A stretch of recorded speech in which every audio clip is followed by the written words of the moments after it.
नमस्कार, मैं पूजा। फटाफट 30 खबरों में आपका स्वागत है। चलिए बढ़ते हैं देश प्रदेश की 30 बड़ी खबरों की ओर विस्तार से। इसरो ने स्पेडएक्स मिशन के तहत पृथ्वी की कक्षा में 2 उपग्रहों की सफल डॉकिंग की है, जिससे भारत, अमेरिका, रूस और चीन के बाद चौथा देश बन गया है। यह मिशन भविष्य में भारतीय अंतरिक्ष स्टेशन और चंद्रयान 4 की सफलता के लिए अहम साबित होगा। रूस ने अफगानिस्तान के मामले में भारत को शामिल करने की मांग की है, जबकि पाकिस्तान और चीन इसे रोकने की कोशिश कर रहे थे। रूस का यह कदम शंघाई सहयोग संगठन यानी कि SCO में मजबूत विश्वास बनाए रखने के लिए महत्वपूर्ण माना जा रहा है। NCTE ने 1 वर्षीय BEd कोर्स को 10 साल बाद फिर से शुरू करने का निर्णय लिया है। यह कोर्स केवल उन छात्रों के लिए होगा जिन्होंने 4 वर्षीय ग्रेजुएशन या पोस्ट ग्रेजुएशन की डिग्री प्राप्त की हो। इसके अलावा 2 वर्षीय स्पेशल BEd कोर्स को बंद कर दिया गया है।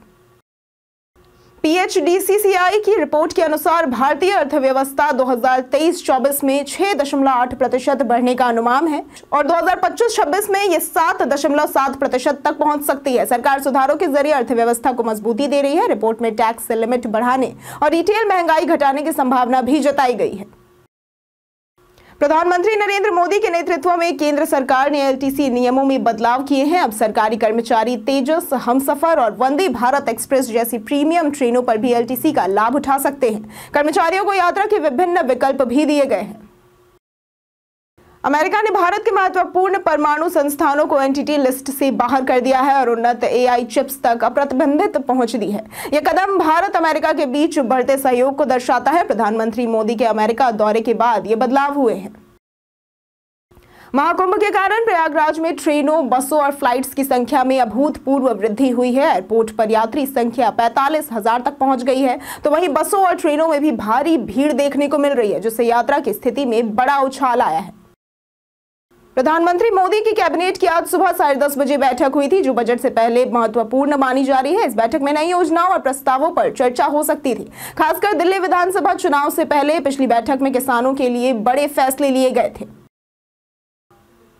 माइक वॉल्टर्स, जो ट्रंप प्रशासन में NSA होंगे, ने कहा कि भारत अमेरिका का महत्वपूर्ण साझेदार रहेगा और चीन सबसे बड़ा प्रतिद्वंदी बनेगा। उन्होंने भारत और अमेरिका के रिश्तों को मजबूत करने की अपनी प्राथमिकता को दोहराया है। साथ ही एशिया और चीन के खिलाफ रणनीति पर जोर दिया है।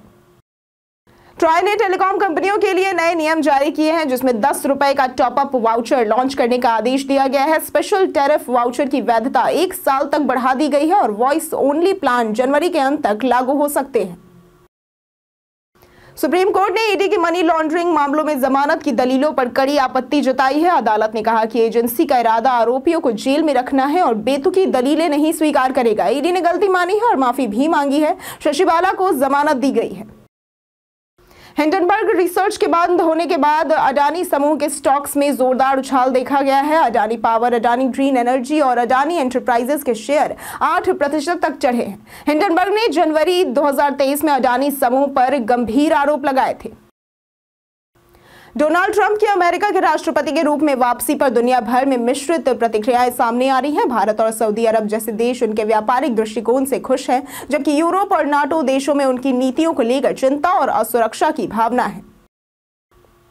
उत्तर भारत में शीतलहर और घने कोहरे के कारण तापमान गिर चुका है। जम्मू कश्मीर, हिमाचल प्रदेश और उत्तराखंड में बर्फबारी जारी है। दिल्ली, यूपी, राजस्थान और बिहार में ठंड और बारिश की संभावना है। IMD ने दिल्ली में कोहरे और विजिबिलिटी में कमी का अलर्ट जारी किया है। ऑस्ट्रेलिया दौरे पर भारतीय टीम की बैटिंग के खराब प्रदर्शन के बाद BCCI ने कोचिंग स्टाफ को मजबूत करने की योजना बनाई है। गौतम गंभीर के सपोर्ट स्टाफ पर सवाल उठ रहे हैं। खासकर बैटिंग कोच की कमी के कारण बोर्ड नए विकल्प तलाश रही है।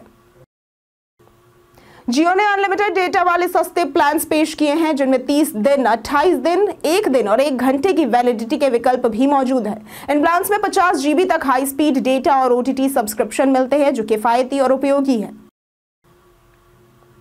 भारत में मैन्युफैक्चरिंग का GDP में योगदान घटकर 17.15% रह गया है, जो पिछले 5 वर्षों में सबसे कम है। सरकार ने कई योजनाएं शुरू की है, लेकिन मैन्युफैक्चरिंग के विस्तार में चुनौतियां बनी हैं। MSME को कर्ज, टैक्स रियायत और नीति सुधार की आवश्यकता है। भारत ने भार्गवास्त्र नामक एडवांस काउंटर ड्रोन सिस्टम विकसित किया है, जो छोटे ड्रोनों के झुंड को 6 किलोमीटर तक सटीकता से नष्ट कर सकता है। यह स्वदेशी माइक्रो मिसाइल तकनीक पर आधारित है और भारतीय सेना के लिए एक प्रभावी और किफायती समाधान साबित होगा। सैफ अली खान पर मुंबई के बांद्रा स्थित उनके घर में अज्ञात हमलावर ने चाकू से हमला किया है। हमले में सैफ को गंभीर चोटें आई हैं और उन्हें अस्पताल में भर्ती कराया गया है। बांद्रा का इलाका मुंबई का पॉश क्षेत्र है, जहां फ्लैट की कीमत करोड़ों में है। Realme ने अपनी नई 14 Pro सीरीज 5G लॉन्च की है, जिसमें Realme 14 Pro और 14 Pro Plus शामिल है। 14 Pro Plus में cold sensitive colour changing design और ट्रिपल फ्लैश सिस्टम दिया गया है। कीमतें 24,999 रुपए से शुरू होती हैं और सेल 23 जनवरी से शुरू होगी। चैंपियंस ट्रॉफी 2025 के कप्तानों के फोटोशूट के लिए भारतीय क्रिकेट कप्तान रोहित शर्मा पाकिस्तान नहीं जाएंगे। यह निर्णय बीसीसीआई ने लिया है। चैंपियंस ट्रॉफी 19 फरवरी से पाकिस्तान और दुबई में शुरू होगी, जहां भारत का मुकाबला बांग्लादेश से होगा। कर्मचारी राज्य बीमा निगम यानी कि ESIC ने असिस्टेंट प्रोफेसर के 287 पदों के लिए भर्ती निकाली है। योग्य उम्मीदवार 31 जनवरी तक आवेदन कर सकते हैं। चयन इंटरव्यू के माध्यम से होगा और सैलरी 67,700 रुपए से 2,08,700 रुपए तक होगी। सिंगापुर के राष्ट्रपति थर्मन शनमुगरत्नम और उनकी पत्नी ने 5 दिवसीय यात्रा पर भारत का दौरा किया है। इस दौरान उन्होंने राष्ट्रपति द्रौपदी मुर्मू और प्रधानमंत्री नरेंद्र मोदी से भी मुलाकात की है। यह यात्रा भारत और सिंगापुर के कूटनीतिक संबंधों के 60 साल पूरे होने के अवसर पर है। बांग्लादेश से किन्नरों की भारत सीमा में घुसपैठ की घटनाएं बढ़ रही हैं, जिससे सुरक्षा एजेंसियों की चिंता बढ़ गई है। दक्षिण दिनाजपुर में किन्नरों की गिरफ्तारी और बांग्लादेशी सुरक्षा बल द्वारा सीमा पर बाड़ लगाने में रुकावट के कारण स्थिति और गंभीर हो गई है। पुष्पा 2 द रूल ने रिलीज के 42वें दिन 1224 करोड़ रुपए की कमाई कर ली है और 1250 करोड़ के लक्ष्य से महज 26 करोड़ दूर है। फिल्म के बॉक्स ऑफिस पर जबरदस्त सफलता जारी है। हालांकि छठे हफ्ते में कमाई में गिरावट भी आई है। अमेरिका ने चीन और रूस को एडवांस AI चिप्स निर्यात पर रोक लगाई है, लेकिन भारत को इस प्रतिबंध से बाहर रखा है। हालांकि भारत को इस फैसले से लाभ हो सकता है, क्योंकि अमेरिका की नीति संभावित रूप से भारत जैसे देशों में निवेश को बढ़ावा दे सकती है। कनाडा सरकार ने अंतर्राष्ट्रीय छात्रों और विदेशी कामगारों के जीवन साथियों के लिए ओपन वर्क परमिट नियमों में बदलाव किए हैं। 21 जनवरी 2025 से लागू यह नया नियम भारतीय छात्रों को अपने जीवन साथी को कनाडा लाकर काम करने का अवसर देगा। गणतंत्र दिवस पर कर्तव्य पथ पर वायुसेना 40 विमानों के साथ फ्लाई पास्ट करेगी, जिसमें सुखोई, राफेल, MiG-29 और जगुआर जैसे विमान शामिल होंगे। कुल 12 फॉर्मेशन में विमान उड़ान भरेंगे और वायुसेना का मार्चिंग दस्ता भी भाग लेगा। केंद्र सरकार ने केंद्रीय कर्मचारियों के वेतन में संशोधन के लिए 8वें वेतन आयोग को मंजूरी दे दी है। यह आयोग महंगाई और अन्य कारकों के आधार पर कर्मचारियों की सैलरी और पेंशन में इजाफे की सिफारिश करेगा, जिससे सरकारी कर्मचारियों को फायदा होगा। बिहार में Patna Arrah Sasaram 4 lane greenfield NH 119A का विस्तार किया जाएगा, जिससे पटना, आरा, सासाराम, वाराणसी और कोलकाता के लोगों को फायदा होगा।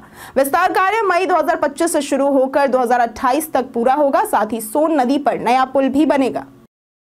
आज के लिए सिर्फ इतना ही। जिन लोगों ने कमेंट करके हमारे सवालों का जवाब दिया था, उनके नाम हैं राम बाबू दास, MD शाकिर हुसैन, अमरजीत यादव, नौशाद रजा, राहुल कुमार, दीपक कुमार, उमेश कुमार, रविशंकर, अर्जुन राम और संजीव कुमार। अब बढ़ते हैं आज के सवाल की ओर।